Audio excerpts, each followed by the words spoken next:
We got work to do.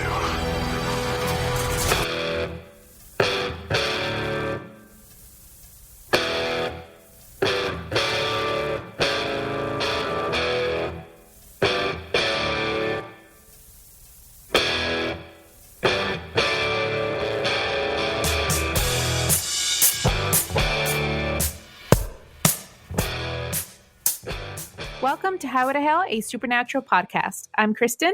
And I'm Christine.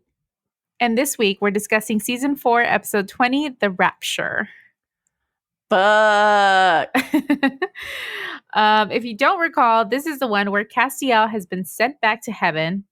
His human host, Jimmy, tries to regain his life, but the demons won't leave him alone, and now his family is at risk. Sam and Dean can help a little, but they're going to need a miracle to win. Oh, that's a good little clip thing. I like it. Right? Yeah. Clever. It's off of IMDb. Well, someone got Penny with it. Yeah, they did. But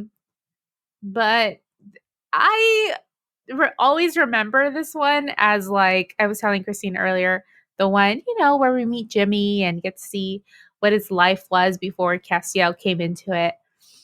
But I did not recall that it was going to end this way. Like all this other shit, all the Sam shit. Yeah. That was bonkers. Completely forgot about that. I was thinking like, oh yeah, he's going to eventually just like have a conversation with Dean and tell him. And then sure, I know what comes after that. But what the fuck? No, they're just lock him away. Yeah, no. I was Bye, shocked. Sam. And that wasn't the only time I was shocked. You mentioned, too, the time we were just briefly chatting about it where he bit that demon's neck and got all fucking vampire on their ass. I was shocked. I was like, oh, fuck. Okay, so he's like full-on vampire thirsting now for demon blood. Holy shit. Oh my God. And you know what else is so hilarious? So last episode, I mentioned to you that Jen. Oh my God. Oh my God, what? What did you say? Okay, so Jen's prophecy. So I had mentioned that Jen's prophecy was that they would have another brother, right? And that came true. She had another prophecy. Yes. She had another prophecy back in season 1, like way early in season 1. About an addiction. About an addiction. But she said Dean would have an addiction. That it would be some sort of addiction similar to what Buffy does on season 6, right? Holy shit. And it wasn't Dean. No, but it is an addiction. Yes. He's like he got crazy withdrawals. Uh-huh. He looks like tired and he's like just falling down and his shivers. Voice is like tired. Yes. It was insane. What the fuck? What the fuck, Jen? It's so hilarious. I know. Oh my God. She's really good at this. She really is. She was on it. That's amazing. Well, yeah, it was shocking overall. And I really liked this episode. It was funny because I was like, I had forgotten, that we had talked about Jimmy at some point, I guess. And so when it happened and you see just Jimmy and he's talking normally, like I know that from like the tidbit you read a while back about Misha and how he said that like he auditioned with this really low voice and he wished that he hadn't because then he had to keep that up through the entire show. Yeah. This episode, I was like, oh, it's his normal voice. He gets to talk normally for once. For real, though, but I was kind of surprised by how much higher his normal voice is. I feel like he maybe made it a little higher, too, because we just saw him speak and heard him talk for a long time, and it still even seemed a little bit higher than that. So I bet he was trying to, like, create some contrast, but it was, like, closer to his normal voice. Yeah, you're right. Because we did see him at the convention, and I don't believe at all that he was, he maybe was kind of overdoing it a little bit. Right, it wasn't quite that high. It was just not the Castiel voice for sure. No, but it was pretty different. Like as soon as he starts talking, you're like, oh, what? This is not Castiel. Yeah. It's funny. I also wanted to mention that you had mentioned that really funny like trend that was happening where there were people were like laying out clothes on the street. Oh, yeah, for the Rapture to like fuck with people. Yes, once I saw it, I was like, I know exactly what this was, but I forgot when. But like, it was hilarious. Isn't that so funny? It's just Yeah. like a whole set of clothes like laying on a lawn. Like oh the my rapture God. happened. Yeah. Yeah. Like groceries laying there and shit. It's so funny. I also, well, actually, I guess I'll mention this when you start talking about the episode, but I have a weird thing that happened. You know how the universe works. It like can tell that you're like looking at something, and so it comes back around. So I'll tell you about that in a second. Okay, I'm excited for it. So, before we get into the episode, really quickly, our survey is still out there. If you want to tell us all about season 4, about how you feel about it, and your favorite ships, your favorite quote, your favorite music of the season, go to bit.ly/highway S4 survey. That's bit.ly/highway S4 survey.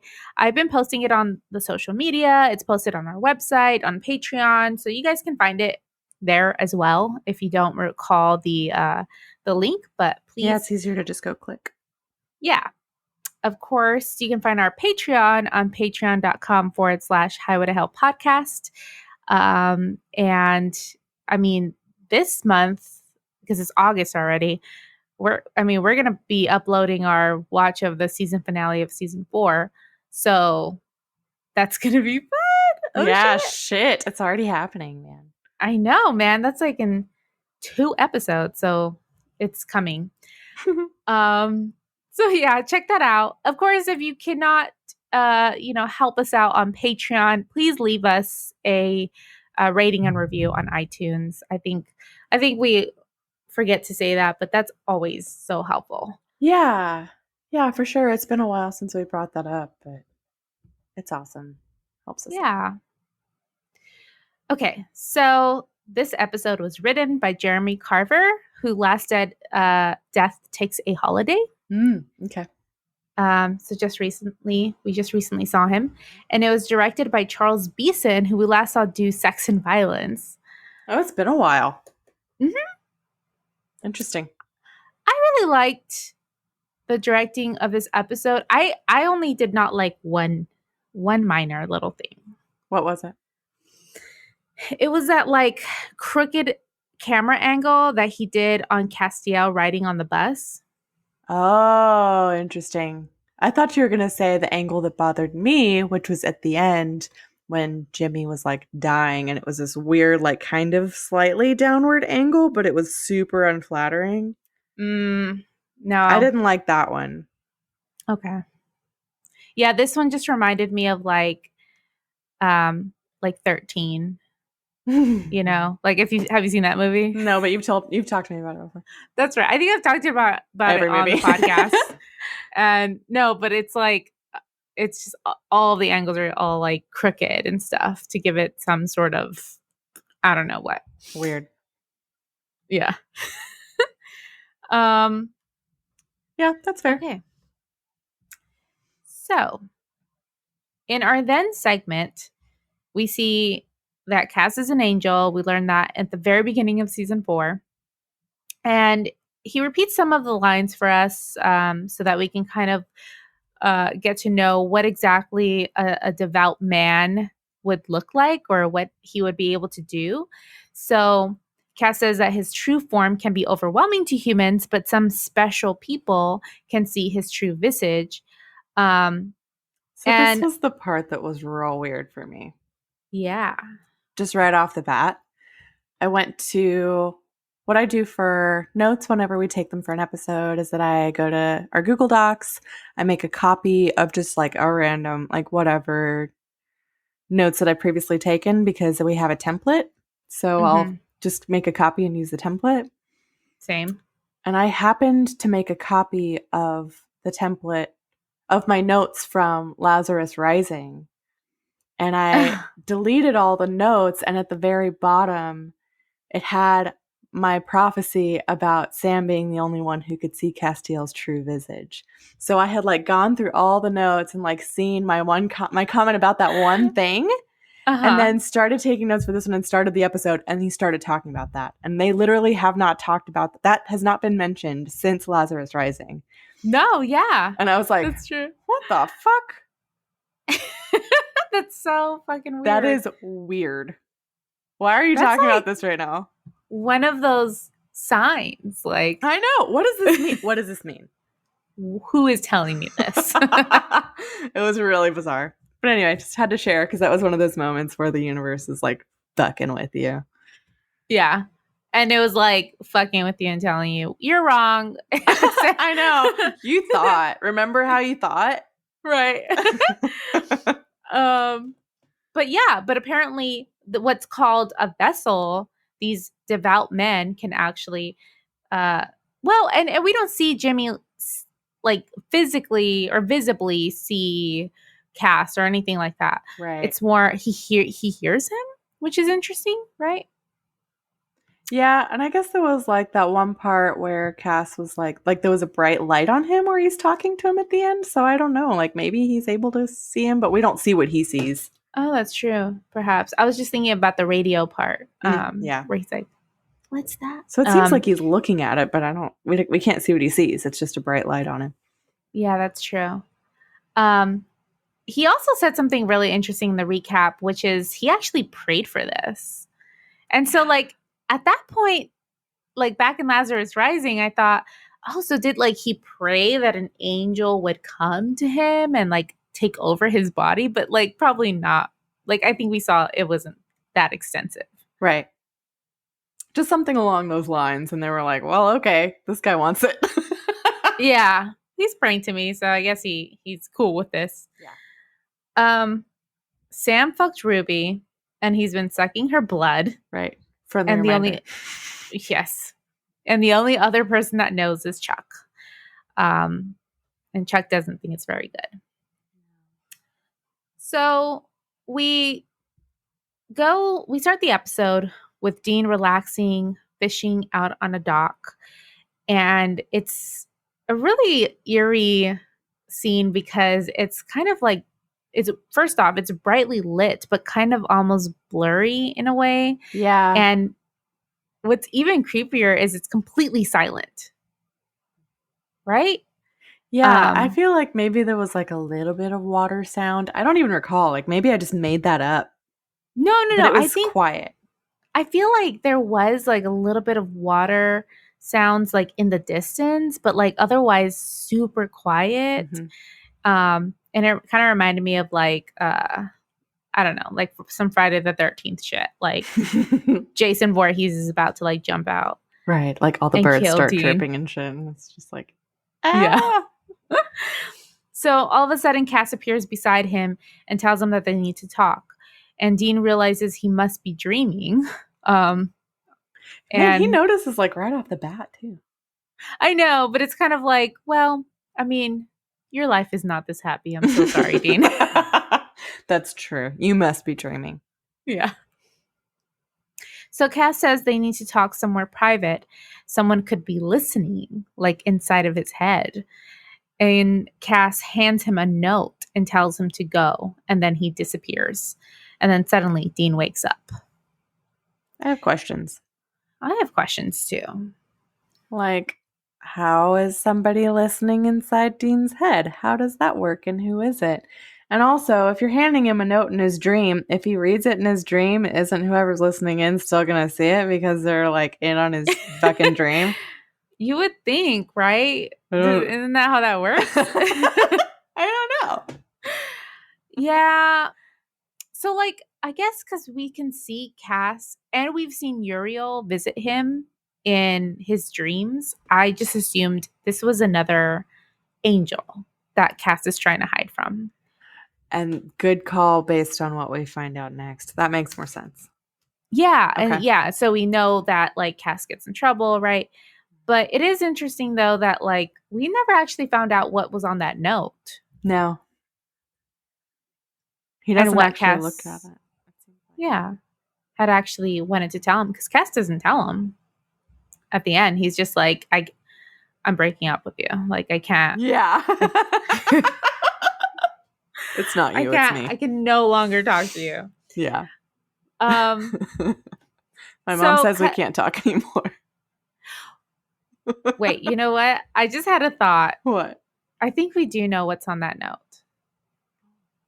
Because suddenly cut to Sam and Dean with flashlights walking through some old, scary warehouse. Yeah, I mean, I thought it was like directions to where he was. Or like, I'm here, that's what meet it me was. Here. Yeah, yes. I don't think it was like, I'm telling you this on this note. I think it was like, meet me here, and then I'm going to tell you this thing. Yes. Okay. I think that's what happened. So there's scrap metal everywhere and sparks are flying out of like broken wires. And they comment that obviously there was a big fight there, but they're not sure between who. Dean finds a bloody sigil on the wall, the same one that Anna had used to banish the angels. So we get to see that again. And Sam asks, "Ooh, I should get like a tattoo of that." I'm sorry. I'm interrupting you so much. No, I just have like all these thoughts. But what a fucking sweet tattoo would that be? Like, I'm gonna banish angels on my body forever. Like, yeah, like anyway. You can't get in here or hurt me or anything. Like I love Satan or something. I don't know. I wonder how that would work. Yeah. So Sam asks, "So what? Cas is fighting angels?" And Dean looks around and sees Cas lying on the ground, and they shake him awake. And then he wakes up, and this is where we notice his voice is totally different. It's basically like prepubescent Justin Bieber. Oh my God, guys. Basically, and he's all freaked out and asks what's going on. And when he stands up, he realizes they're calling him Castiel, but he says, "I'm not Castiel. It's me, Jimmy." Damn. But yeah. He knew who Castiel was, which was interesting. Yes. And I guess that makes sense with what we see afterwards. Mm-hmm. But at the time I was like, oh, so it's not, I don't know. I was trying to like compare it to like when demons possess people, but we know that like when demons possess people, the person inside is still there and they can see everything that's happening. They just can't do anything about it. It's like they're trapped in their own body and they can't make it do anything. Yeah. And then the demons, they do it like by force. It's not really. Right. And then Castiel got consent in this one. Yeah, he did. And I don't know like if Jimmy is like, he just has amnesia and he doesn't remember what happened, or if he's just pretending he doesn't remember what happened. I don't know if the same kind of rules apply, like if he was kind of like a prisoner in his own body while Cas was doing all those things, or if he just was kind of like out of commission while Cas had his body. Yeah, exactly. Because he knows it's Castiel, but like later on, he's kind of like, I don't know. Like the last thing I remember is like months ago when I said yes to Castiel. So, and Dean asks him, "Where's Castiel?" But Jimmy just says he's gone, like out of his body. And then we get the credits. Dun, dun, dun. He's gone. Ah, man. So poor Jimmy, he hasn't eaten anything in months. I don't know how, like... The body keeps going? Yeah, it just must be like angel dust or whatever. Yeah, I guess. Angel magic. I don't know. And Sam says it looks like there was a battle royale there. And Jimmy says he doesn't remember anything, just a flash, and Cas was gone. And he doesn't remember anything of his possession. He says that Cas had wanted to tell them something, but he doesn't know. Or rather, they're kind of asking him, like, "Hey, Cas had wanted to tell me something." But Jimmy doesn't know anything. But what he does remember is that his name is Jimmy Novak, and he's from Pontiac, Illinois. So, flash to 1 year ago, and I love these scenes so much. Yeah. With his wife and daughter. Me too. They're really good. And Jimmy is praying with his wife and daughter at the dinner table. His wife's name is Amelia, and his daughter's name is Claire. And so we can see he's very religious. And we see him then later on having fallen asleep watching TV when the TV goes haywire, waking him up. And he goes to try and turn it off, and suddenly a frequency sounds, and it's like gets super, super loud. And it's kind of like, it's so funny because it's kind of like when Cass was first trying to communicate with Dean. That's what I was thinking. It seems like the same sound to me. Yeah. And I don't know. It's just interesting that Cass or Jimmy, it did hurt Jimmy the same way it hurt Dean. Mm-hmm. But the second time around, like he was able to hear through it or something. Yeah. I don't know. That was weird. Maybe it was just like the initial contact or something. Yeah. Because, why would he have that effect on him if he could see him? Right. And it's even worse for Jimmy because he has like a seizure. Mm-hmm. Yeah. Because with Dean, his ears just start bleeding, but he just goes into seizure mode. And I thought it was cool because they really set Jimmy up as like very kind of like almost evangelical. Like they said grace before eating. Mm-hmm. And the channel he's watching on TV is like one of those like weird channels you end up on late night where there's like some weird preacher with crazy hair. Or like, this guy was like talking about, I guess, how he had died and like two angels were on either side of him or something like that. Like he had this crazy angel story. Yes, exactly. And this is what he's watching. But on purpose. Right. It wasn't an accident. Right. Or like 3 a.m. and you're like, what the fuck is this? Yeah. You suddenly wake up and you're like, oh, this is creepy. So back with Sam and Dean, Sam asks, what are they going to do? And Dean says, just buy him a ticket and send him back home. But Sam says, maybe they need him.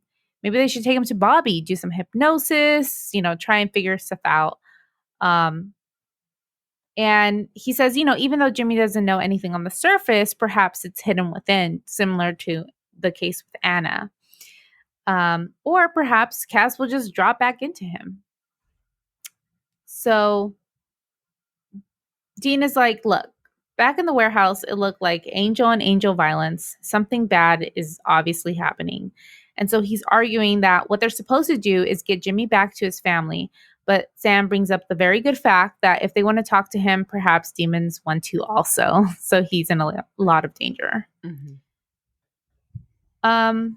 So inside, Jimmy argues with them that he just wants to go home. He's done with it all. And Sam says until they figure out the safest place for him, it's with them. But Jimmy wants to take off. And Jimmy says if he goes back to them, he'll put them in danger. So they need to basically keep him like a prisoner for now. Oh, Sam says that. Yeah. Yeah. Yeah. And I think it makes a lot of sense. I'm not sure why they weren't more like upfront about this to begin with. Like they were trying to talk and I kind of like danced around it, but like it should be obvious that this guy would be a target. Like they need to protect him. Yeah, I was kind of surprised by Dean like just being kind of like, oh, whatever. He can go back to his family. Yeah, let him go. No. But perhaps it's just because he's so jaded with everything we've seen, right? He's just like, I don't know. I guess so. I thought it was kind of dumb. It didn't really make sense to me as to why they were like debating this. No, it was. So later that night, Jimmy is sleeping and Sam watches over him. He turns to check on Dean and Dean's fully asleep. And after some hesitation, Sam walks out and Jimmy hears the door open and then, of course, takes off. Yeah. Here's my chance. Yeah.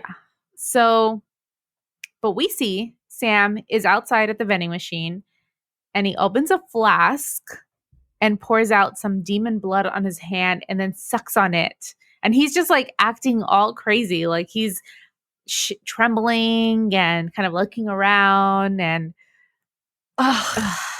it's fucking weird. It's First so of all, odd. He's already acting like he's like got withdrawals. And then he goes outside and opens this flask. And I was like, why aren't you just drinking from it, you fucking weirdo? Yeah, why are you putting it on your hand? Why are you putting it on your hand? He's like slopping it up off of his fingers and shit. It's like, why? What a weird ritual. What are you doing? Yeah, no. And it was kind of like, I don't know, like 50 to 100 with this storyline because yeah, for sure. We had kind of seen him. Yeah, we had kind of seen him like struggle, right, with Lilith. Like he's not really at full capacity. He's kind of arguing with Chuck that, it's not that bad what he's doing or whatever. But all of a sudden he's like really hankering for demon blood. Mm-hmm. Yeah, it's gotten worse. Uh-huh. But that brings up kind of an interesting point. I mean, I know when you're writing a show, it's not easy to like see ahead and know how you need to write now to set something up for the future. But knowing that he has a flask full of demon blood, whenever he was going to come up against Lilith, why didn't he just like drink it all? Yeah.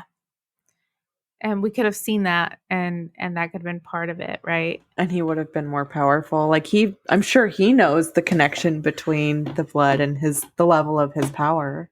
Yeah, of course. Oh, wow. And if he felt like that was his one shot, like why wouldn't he do that? But again, I mean, maybe just in the writing, they didn't, they couldn't tell that that's where they wanted to go with it or something. Right, with a flask full of demon blood or anything. Right. His like secret stash. Yeah, and I wonder if like the initial iterations of this script had him like actually going to some sort of demon lair and like drinking blood instead. That would have been crazy. Yeah. That would have been insane. Yeah. Yeah, I don't know, man. So in the morning, Sam is like super pissed and anxious now because, due to his stupidity and leaving Jimmy alone and going outdoors just to engage in his really disgusting ritual, Jimmy has taken off. And Dean, though, again, nonchalant, he's just thinking, like, he's just saying that this is... I love him in this part. Yeah, but he's just funny because, like, how did he get the slip of view, Yeah, he's like, oh, come on, dude. Because as soon as Sam would have, like, gone in, he should have noticed that he was gone. I don't know. Mm-hmm. So we see Jimmy... Like, sorry. And then he was like, well, what are you doing? And he was like, I went and got a Coke. And he was like, was it a delicious Coke? He's like fucking with him. Like, oh yeah, was it really good? Right. It's just so cute. I hope Sam came up with a good lie, though, because I was expecting him to be like, oh, where's the can? Where is it? Like, yeah. I don't see it. Proof. So we see Jimmy on the bus to Illinois, and we go to another flashback and see him making some dinner when he hears the same frequency, but from a radio this time. And I just have to note that this was like an old-timey radio. It looked like it was made in the 30s. And I was like, what the hell, Jimmy? Are you like Amish also? Like, right. Like what? What is this technology? Where did you get this? So then cut to Jimmy with his entire arm in a pot of boiling water. That was nuts.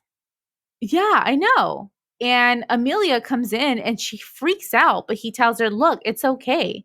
He says, he asked me to do it, Castiel, to prove my faith. And he's just like, this is a miracle. Like, just, praise Jesus. But I don't know. I kind of thought about how, like, that's a thing, right? Like, some people have the ability to just, like, hold their arms in, like, boiling water. Yeah. I mean, I've heard of cases like that, too, or, like... But it's not because of the nerves. It's because of some sort of, like,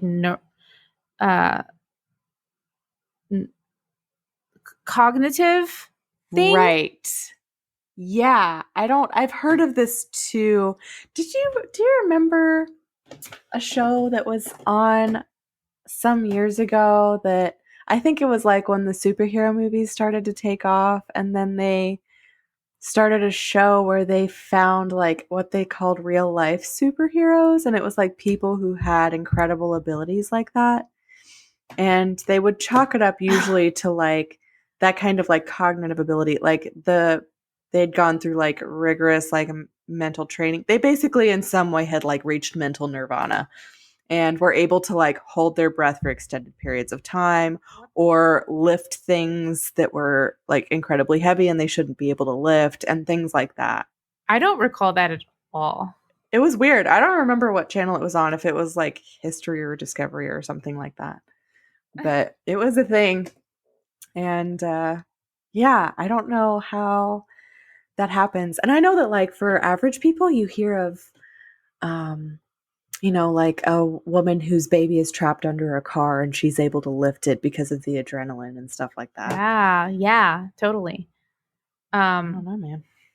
So I could still see, like, even though this is like a crazy feat, like Amelia coming in and being like, "Oh, honey, like we need to get you help," Oh, this is not good.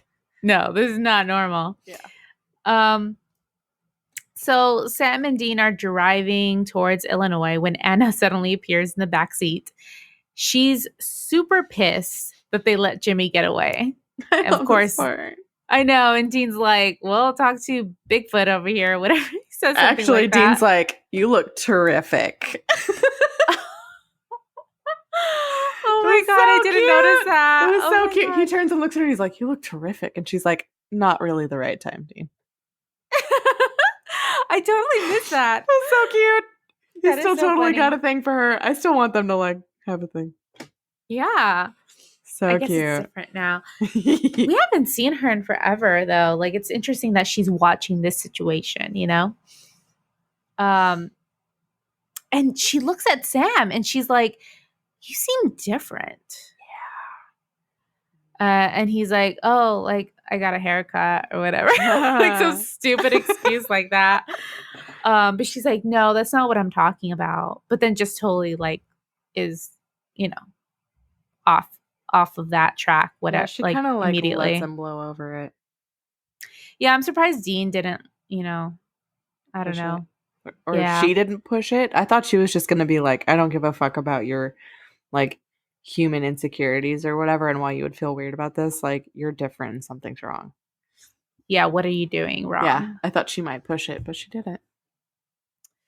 So Anna says that Cas got dragged back to heaven, and it's a bad thing and pretty painful. He must have pissed someone off. And Dean says that Cas had wanted to tell him something in that dream. And Anna asks what and if Jimmy knows, but Dean doesn't know. Just that Jimmy says he doesn't know, doesn't remember. So she tells him that they have to figure it out. And she says, Jimmy is probably dead already.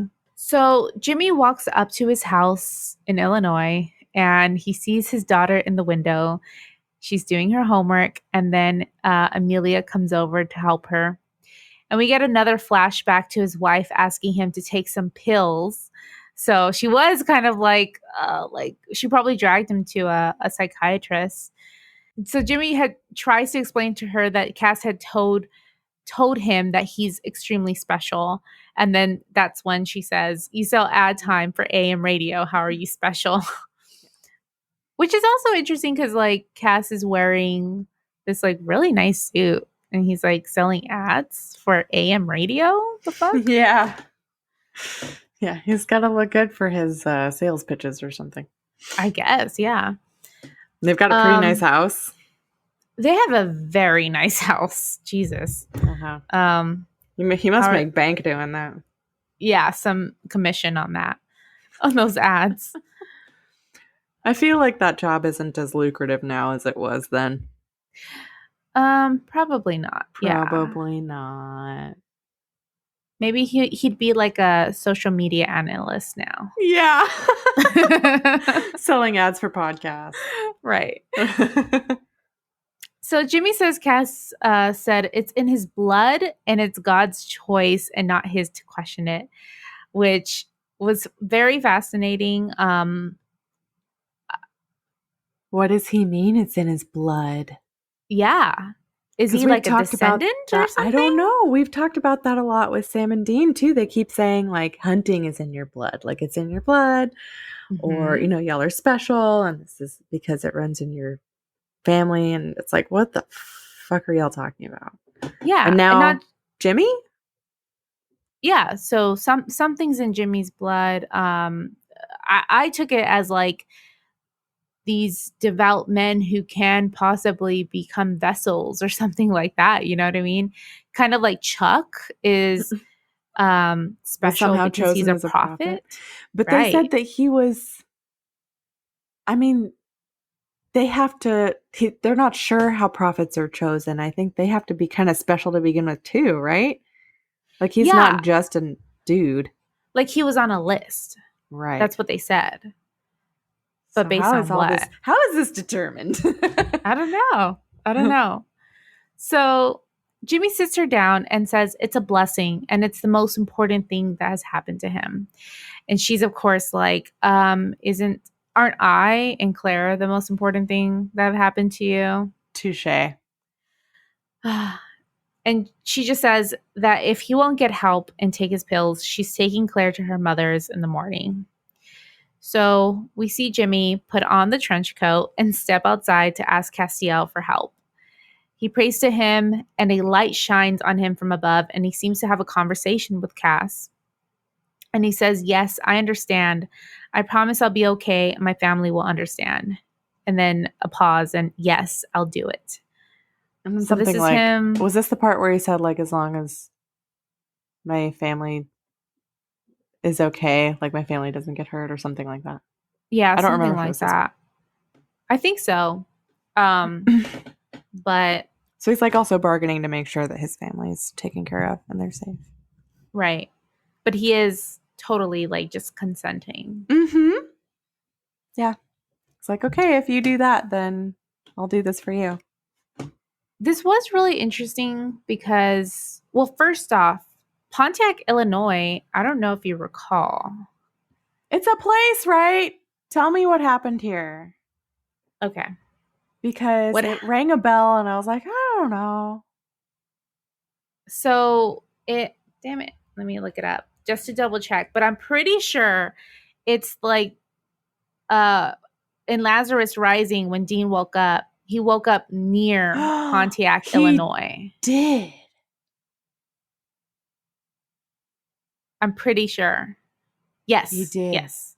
Uh-huh. So why does Cass like Pontiac so much? I don't know. Again, why was Dean buried out there? That's another thing that we just didn't even get to. Right. But so I don't know. It's really interesting because I would have thought then that sure, like it makes sense the vessel would have been chosen from somebody nearby or whatever it might be. Right. But it just kind of seemed like this conversation back and forth with Castiel was like over a few days at least, or it was kind of like slow going. Right. Yeah. It's like there was definitely some time building up because he had time to go to the doctor and get some meds and stuff like that. Like this is a process. Exactly. And so it just I don't know, but we know that Castiel was in Jimmy's body by the time that Dean woke up because he tried to contact him. Mm-hmm. Or not. Actually, I'm just kidding because when he first tried to contact him, he couldn't talk to him. It was only at the end of so Lazarus he was Rising. Still Angel Cass like floating around. Right. So maybe then after Dean he just went up, right from the front porch and talking to Claire to walking into that garage or something like that. Yeah, exactly. Oh, that's so interesting. Yeah, shit, man.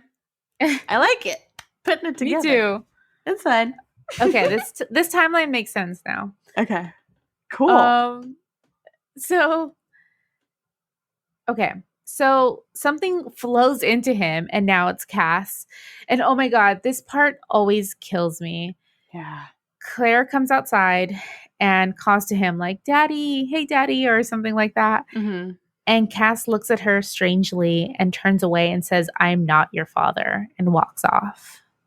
How horribly confusing. And traumatizing. Yeah. Yeah, your dad just turns to you with this weird voice and says, I'm not your father, and leaves, and you never see him again. Until obviously like a year later or something. But that entire time you're just like, he left. Yeah. And he doesn't like me or like whatever she might be thinking. Right. baby. Right, because he said, I'm not your father. What? Mm-hmm. It's terrible. So Jimmy rings the doorbell. And, it's present day now. And his wife opens the door and she's just like, we stopped looking for you. Yeah. We thought you were dead. And and he says sorry. But she does invite him in. I thought she took this very well. Like, Same. I would be like, what the fuck are you doing here? Claire, get upstairs and lock your door. Yeah, like I would have been like throwing stuff at him. Like it would have been no, she does cry, but like she's not yelling at him or anything. She's very level-headed. This woman is she's also a great mom. Yeah. Like I have things to say about her. I really like her. So once inside, they're sitting down and Claire comes down from upstairs. So I guess her mom had told her to go upstairs. But her mom just tells her again, like, you need to go to your room. So I really liked that because I was like, good on her. She's not just taking this at face value. She's like, oh, hell no. I'm going to protect my daughter. Like, you can't just come walking back in here into her life when we buried you, basically. Mm-hmm. Yeah. So she's doing her mom duties. She is. And Jimmy asks if he can see her, but Amelia says no. She says it's been almost a year and her daughter would have liked to know he was okay. And it's really interesting because Jimmy says he doesn't say I was, I'm sorry, like for a year this angel was inside of me. He says that he was in a psych ward and he thought it would be best. He says he was delusional that entire time and he thought God was calling to him and it was just idiotic. Yeah, he makes up this whole lie to try and tell her like, no, you were right, and I was delusional, and I got help, and I'm better now. Mm-hmm. It's crazy. And he says also, the only thing that's important to me is you and Claire. Oh.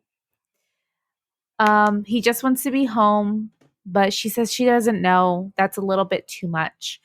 So he says, okay, I don't blame her. No, yeah, that is a lot. Yeah. So maybe they can start with something smaller, like dinner. And this is a little weird because I thought it was going to be like Claire's still not involved and they just like go out to dinner sometime soon or something like that. And like real baby steps. No, but it's like immediately after they're going to have dinner with Claire. You can stay for dinner. Yeah. It was a little strange. It was. So Sam and Dean are stopped somewhere and Sam is on the phone leaving a voicemail for Ruby. And he says that he's out and he needs some more immediately. And he's like panting. He looks completely out of it. He's like really hurting. Oh, yeah.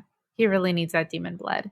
But Ruby's not around to give it to him. Like, where's Ruby in all this? Back at Jimmy's place, Claire has come down and they hug, which is really sweet.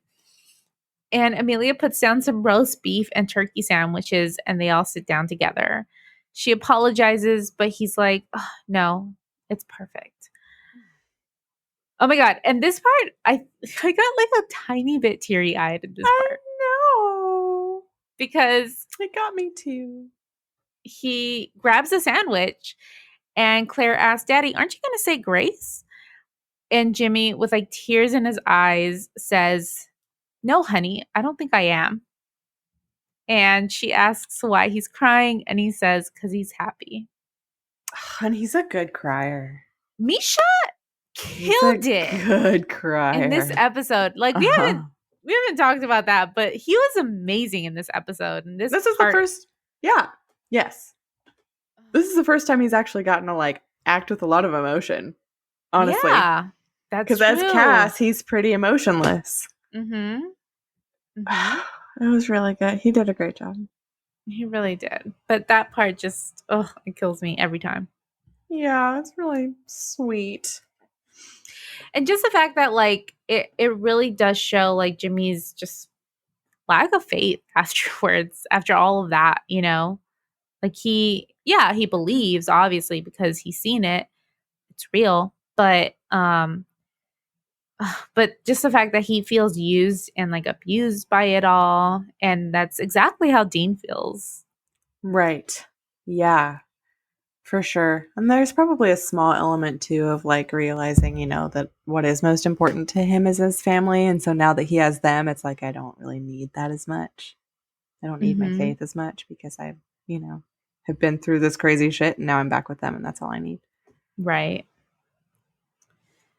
So just then the doorbell rings and it's some Roger guy. And he asks Amelia, am I crazy or did I see your husband wander in here? And Jimmy goes over and hugs him. So I got nervous because I was like, oh, Roger is some like current boyfriend or something. Me too. I was like, he's fucking your wife. Dude is like his old best friend and you left and then there was Roger there to console her. Yeah. Oh, man. I really thought that's what was going to happen. No, exactly. Oh, he's going to be like, hey, buddy, so you're back. Just wanted to let you know I'm with your wife. I know there's Ghost. Ghost is like that, right? With Patrick Swayze. Yeah, what else is like that? Have you seen the movie Chances Are? No. It's this like 80s movie with Robert Downey Jr., like back when he was young and adorable. Ooh, cute. I want to watch an old Robert Downey Jr. movie. It's amazing. And it's so, you have to see this movie because it's so awkward and weird because it's like about this attorney and he, you know, has a wife and then a daughter who's like a teenage age or something like that. Mm-hmm. And he dies and then he comes back to life in the body of this other guy. Whoa. And he starts dating his daughter. But then like he goes to meet the mom and he's like, oh, I'm in love with you. Like, weird. Like, no, I love you, you know? That is so weird. And he starts realizing that like, oh, he's the dad in this scenario. But I think in this one, like, yeah, it is some like best friend is now like trying to go after the mom or whatever. I've definitely seen that before. I'm trying to think. It feels like a superhero movie or something like that. It's a little bit like The Notebook, but the guys weren't friends. Mm-hmm.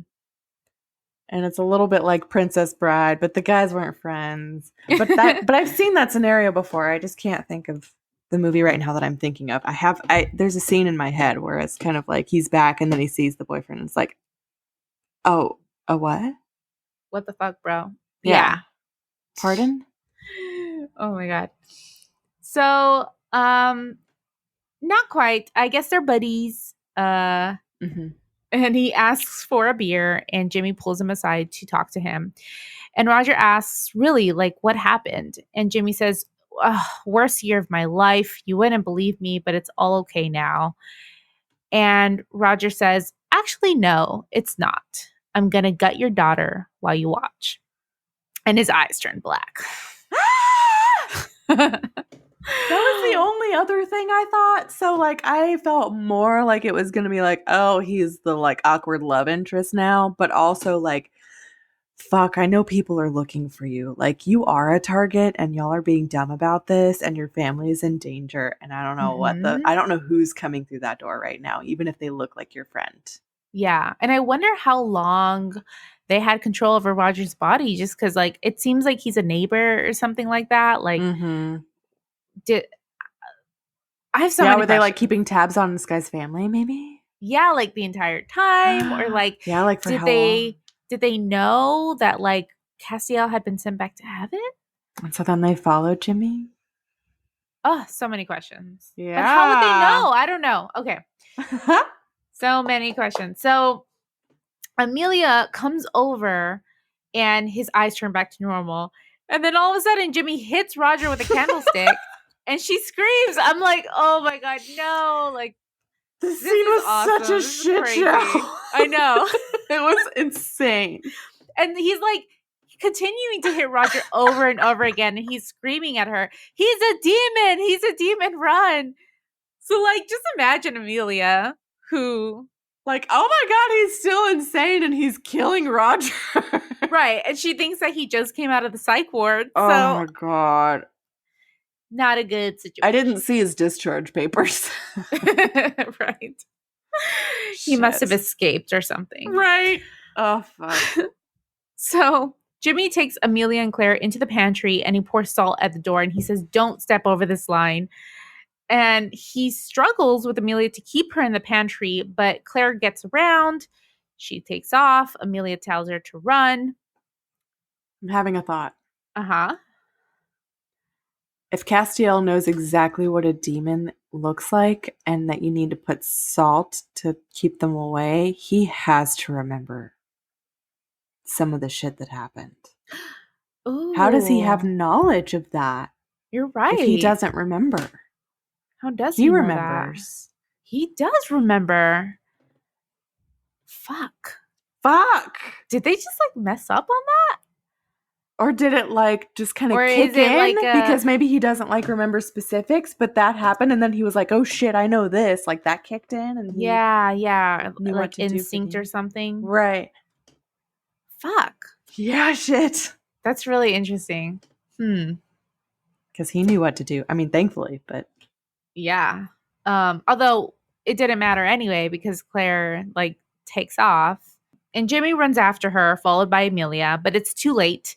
Demon Roger has a knife at Claire's throat. Ugh. And thankfully, like Amelia sees that and she's like, whoa, what the fuck? You know? Yeah. She's like, oh, okay.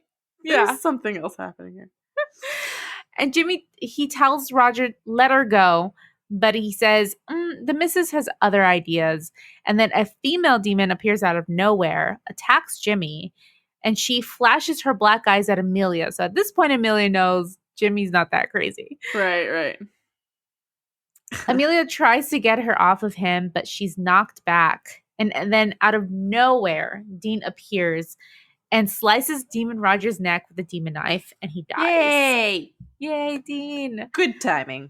And then Dean is about to go after the female demon, but Sam stops her with his powers.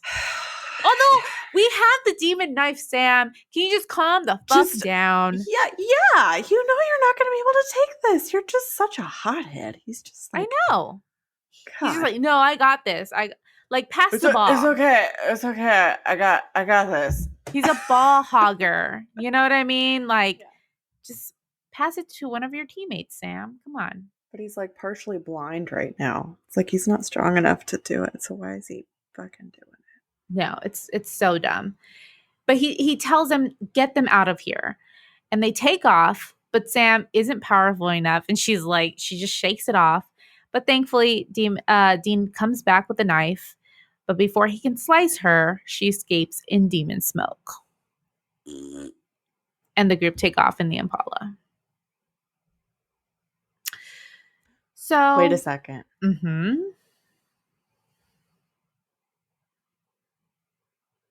Having another thought. So then, I think the next scene is where they're leaving. They're like getting the fuck out of Dodge. Yeah.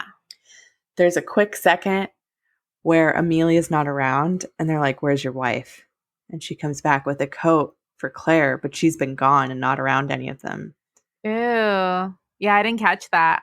But that would be when she had gone, because she had exited the other body, so maybe she went back into her then when no one was around. On it, Christine. Good writing in this episode. Yeah. Not a lot of holes. Yeah, no, they didn't miss that. Just the Castiel thing, a little interesting there, but I don't know. So at a pit stop, Jimmy says they were right. But again, he doesn't know anything. Lies. Liar. Yeah. But they say, even if you don't, though, the demons are going to want to know, how Jimmy ticks since he's a vessel, which I thought that was really fascinating. So, that means he's, different than a human, or what does that mean? I know. Yeah. And then Dean was like, so that means vivisection? Ooh. Yeah. Ugh. Thank goodness Alistair isn't around anymore. So they have to come with him. And Jimmy says, for how long? And don't give me that, like, you know, what does he say? Don't give me that, like, once we cross that bridge or whatever, or once we get to that bridge, we'll cross it. I just thought that was really interesting because he, like, does say that later on. And then Sam goes on this, like, really dramatic tourist rant where he's like... Yes, where he's basically John again.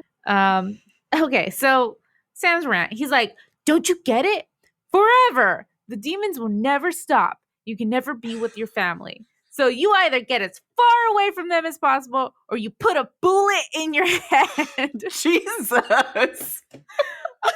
Dean's like, what the fuck? Yeah, Dean looks at him like, what's going on, buddy? Okay. But Sam's just like, hey, like, I'm telling the truth here. So, okay, Sam. Harsh. I know. I get it. So Jimmy goes to talk to Amelia and she says she owes him a big apology. And he says no, because he thought he was crazy half the time. So she asks if they can go home. And he says the boys are going to get her a car. Don't ask how. And she's going to take Claire to Carl and Sally's. She asks about him and he looks down. Amelia says she's not leaving him behind. And he says every moment he's with them, they're in danger. She asks for how long. And he says, we'll cross that bridge when we get to it. And they hug. So knowing now that she's a demon, I'm surprised that, like, she allows all of this to happen or whatever, but I guess she's a good actor. Yeah, she is.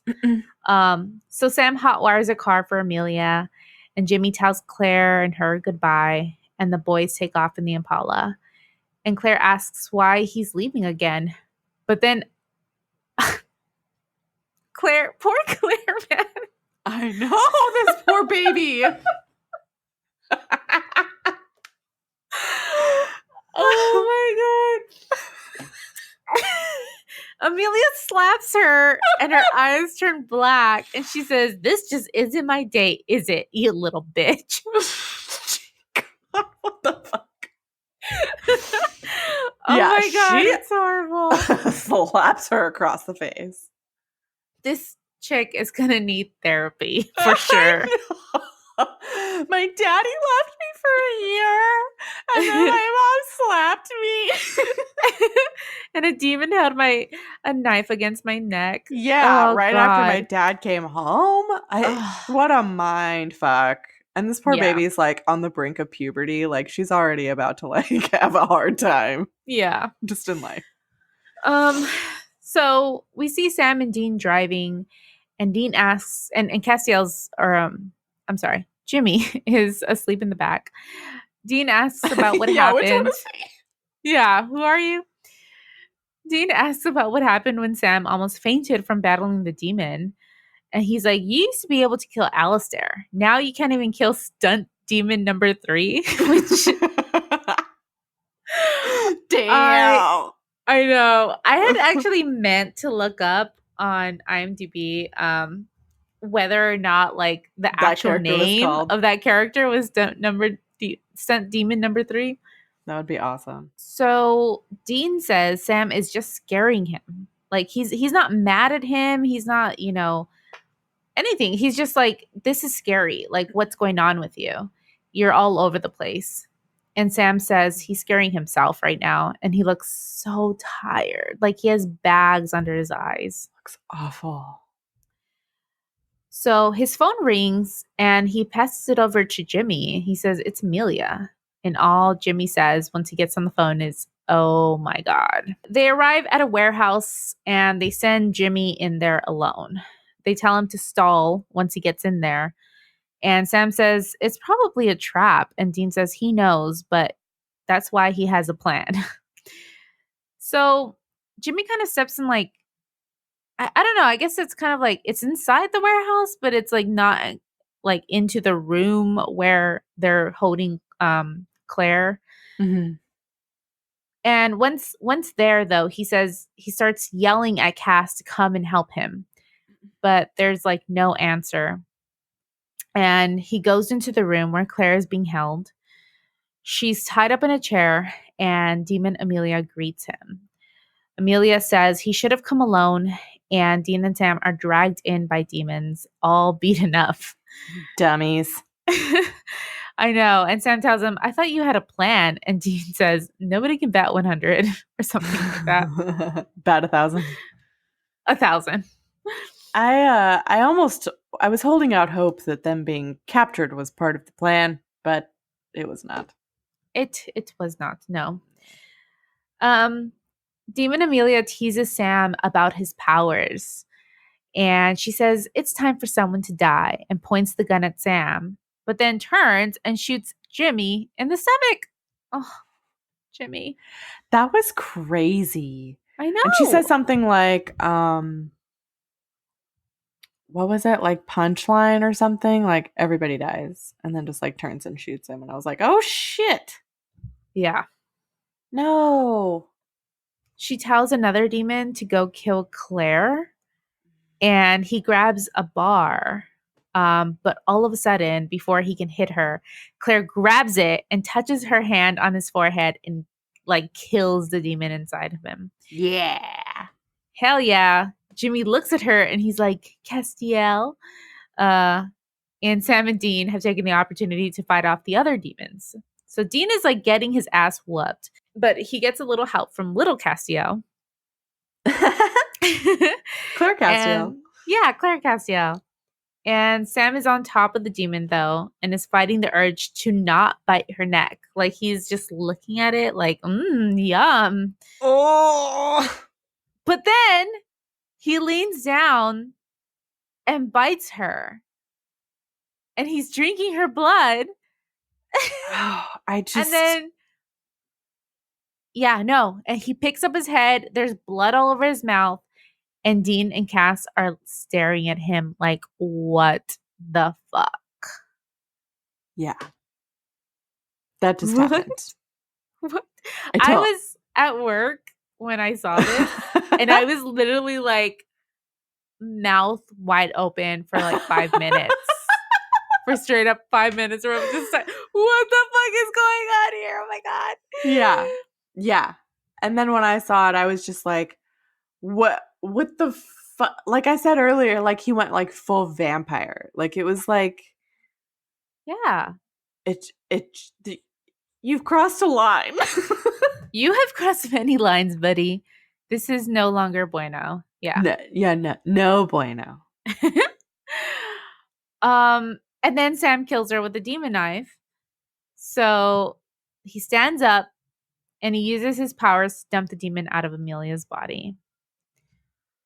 Because he's got the power now. He's got the blood. He's strong enough. Ugh. So I guess, is that why he did it? I don't know. I thought about that. Yeah. Like, okay, well, it would have made sense because otherwise all they had was the demon blade. So they would have had to kill Amelia. Mm-hmm. And that is terrible. So I understand it in that moment. But also it's a bit extreme. It's a little extra.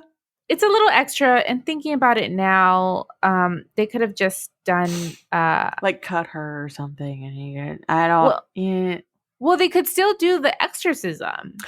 Right. They have the technology. Meaning the incantation or whatever. Right. And so, it's clearly like, no, Sam is just thirsty for this blood. So and it was kind of an excuse. It was, right? Yeah. So Dean checks on Amelia and she's fine. And then Claire Castiel goes over to Jimmy and tells him, of course, you have our gratitude and we keep our promises.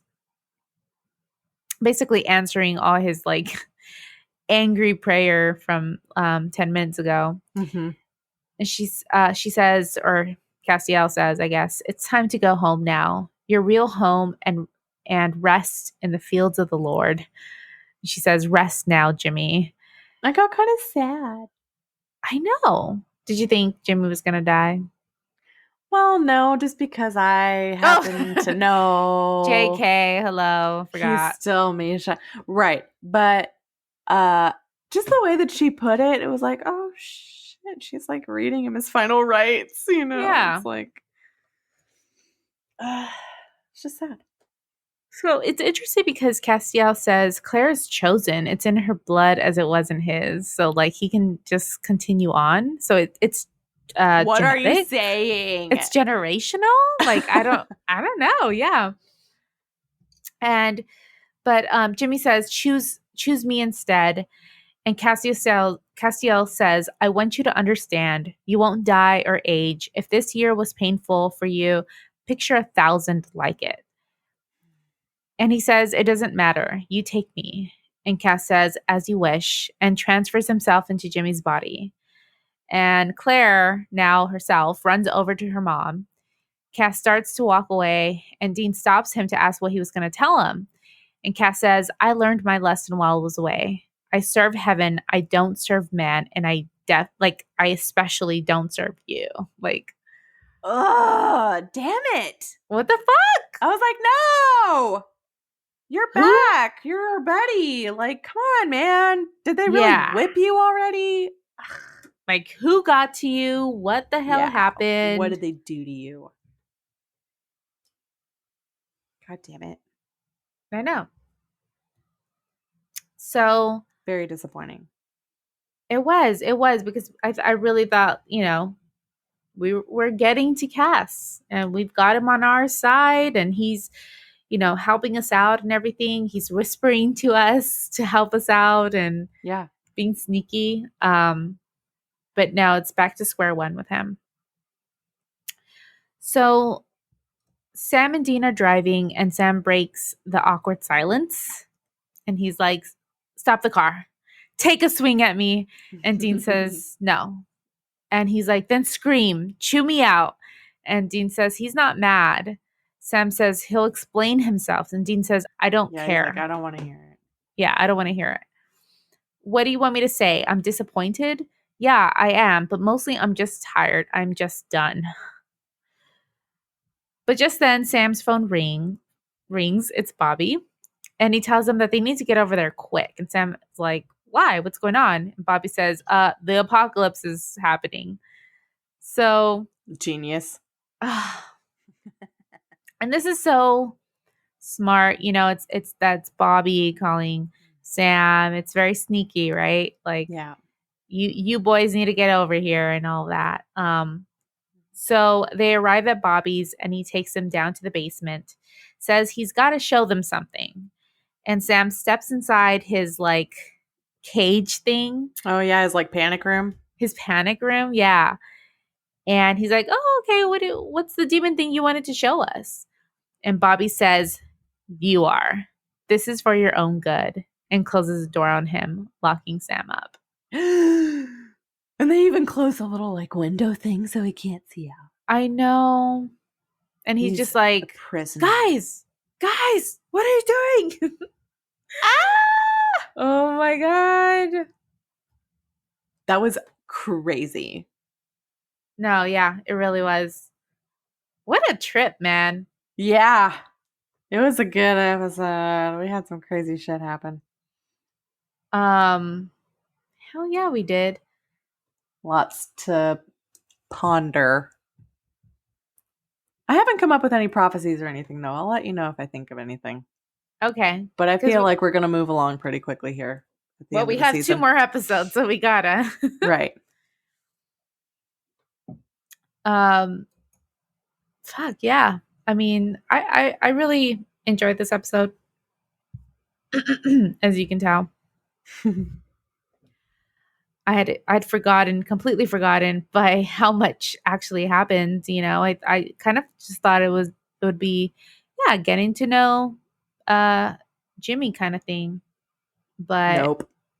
No, so much more actually does occur. And I kind of see it at somewhere at the top, and I'm curious to know your thoughts on the ranking. I agree with that. Where are you thinking? Definitely top 10 for me. I was really impressed by how this episode taught us more. Just it's weird because it's not really a Cass episode. We don't learn more about Cass. We learn more about Jimmy, right? Mm-hmm. So In a weird way, though, it is kind of like more history for us about the character we know as Cass. Yeah, like the person that like Cass is inhabiting, and that kind of does give us some sort of, I don't know, more knowledge about him, or at least, yeah, because that makes sense, because that is the body he's using and everything. Mm-hmm. It seems like it's part of his character now for us. Right. So I think initially when I was looking at the ranking, I was like thinking this could be the new number 3, but Mm-hmm. I can see it. I can be talked down from that. You know what I mean? Because Mm-hmm. I think it's just such a like crazy episode. I mean, just so much happens, but I don't know. I mean, just looking at the episodes underneath that, the monster at the end of this book is number 3 right now. And we learned a lot in that episode. Of course, but I guess I just kind of saw it as like this episode was maybe not necessarily more impactful than the monster at the end of this book, but just more entertaining. And so that I need to kind of That's put into interesting. perspective. They're kind of like right there for me because I was thinking about Monster at the end of this book, and it in some ways was more entertaining for me toward the beginning because they were like figuring out like their story and what the hell was happening, and it was like funny and well done and like entertaining in that way. But this was entertaining, so entertaining, because we got to see like, insight into Jimmy's life before Cass took him over. Mm-hmm. I don't know. That's tough. They're like both kind of right there for me. Yeah. I think also, if you think about it, if I want to make a case for like monster at the end of this book being the higher episode than this one, I think when we look at like the episodes and whether they move along Dean and Sam's story plot, I think this episode obviously did a lot for Sam, right? Right. Again, he just went from like 0 to 100 with drug addiction, Right. demon blood addiction. But it didn't. Dean was kind of weird in this episode. It was kind of weird. He was kind of weird. Right? Yeah. He was very passive, and I don't know if that was just, I don't know. I don't know why they did it that way. Just last episode, when he found out that he may have a brother or whatever, this guy was calling saying he's his brother. He's Sam, going on this like, all right, we need to pour out the holy water. We need to do this. We need to do this. And then now this episode, he's like, oh yeah, Jimmy can totally go home. He's fine. Yeah. No problem. Yeah. And like in hindsight, I wonder if that was supposed to be because he was like distracted by Sam the whole time and like knew that they were going to have to like put him away. I don't know. Well, but he didn't know until at the very end, like Jimmy at the very beginning. Yeah, I guess he didn't know that he was like drinking demon blood until then, but he knew that something was wrong and that he had a problem, and he was like in the way of like what the angels wanted and stuff like that. Right. And also, I guess if I could make another case for Monster at the end of this book being higher, as far as like our general importance scale, like obviously this episode, the Rapture, was important because we got all of that Sam stuff and we progressed Cass's story more. But in Monster at the end of this book, we found out that prophets are a thing. Yeah. And that was kind of huge. I think that's going to be more long lasting than everything in this, just like that whole idea of like not just prophets, but also that Sam and Dean are part of this fucking Gospel of Winchester. Right. And we got introduced to that concept. So, okay. I'm with you. I feel like I am now comfortable with Monster at the end of this book staying at 3 and the Rapture being at the new number 4 above Heaven and Hell. Cool. I think you and I both together talked me down. So that's teamwork. It makes the dream work. All right. So the Rapture is the new number 4, and this one's going in the trunk. Cool. Sweet. All right. Like we mentioned, there are literally 2 more episodes left in this season. The next episode is called When the Levee Breaks. Oh. Ooh. I love that. I kind of have like a weird connection to that phrase because, and I have to play it for you sometime. One of my favorite bands, Down, has the lead singer and most of the members of Pantera in it. And these guys are all from like Louisiana, and they're like southern kind of sludgy metal rock boys. And they have a version of Led Zeppelin's When the Levee Breaks. It's a Led Zeppelin song, When the Levee Breaks. Okay. It's a really excellent song. Everybody go listen to it if you have not heard it. But Down has a version that they played of When the Levee Breaks that they did after Katrina hit and the levees broke. Oh, wow. And flooded Louisiana. And it was really heartbreaking for them, and they were really involved in like fundraising and shit like that. Yeah. Unfortunately, hey guys, if you're listening, please put out a better version of that song because it's real shitty because you did it on like a radio special and all we have is the like YouTube version and it sounds like crap, and I would love to listen to that in like high def. But it's a great version. Or it's like, so good. It's really good. So yeah, that just kind of like sent me off on like a When the Levee Breaks song rant, but y'all should check it out and it's really good. Well, it's funny because I was really curious, but I looked it up on the Supernatural Wiki, and it does say the episode title is named after the song, but it's named after the 2019. I'm sorry, this is 2019. Hello, the 1929 blues song, covered by Led Zeppelin in 1971. Oh, cool! So that's fascinating. I don't know of the original one. I wonder who did the original blues song. It says Kansas Joe McCoy, which is a great name, and Memphis Minnie. Song. Memphis Minnie. Interesting. I'm going to have to hear that version. Because Led Zeppelin put theirs out on one of their albums. It's not like, just a one-off thing. They released it. Yeah. I guess Led Zeppelin song. That's cool. It's great. Okay. Well, that's gonna be cool. A lot of fun to talk about. Yeah, I'm looking forward to that.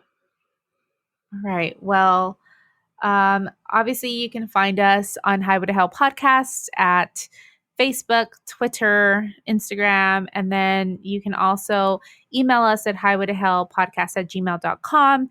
Our season 4 wrap-up episode is coming soon, so send us your thoughts on season 4 through that survey that we mentioned at the top of the episode. But of course, if you have more to say, you can always email us and we'll talk about it on that wrap-up episode. Yeah. All right. So I guess until next time, we'll see you on the Highway to Hell. Bye. Bye.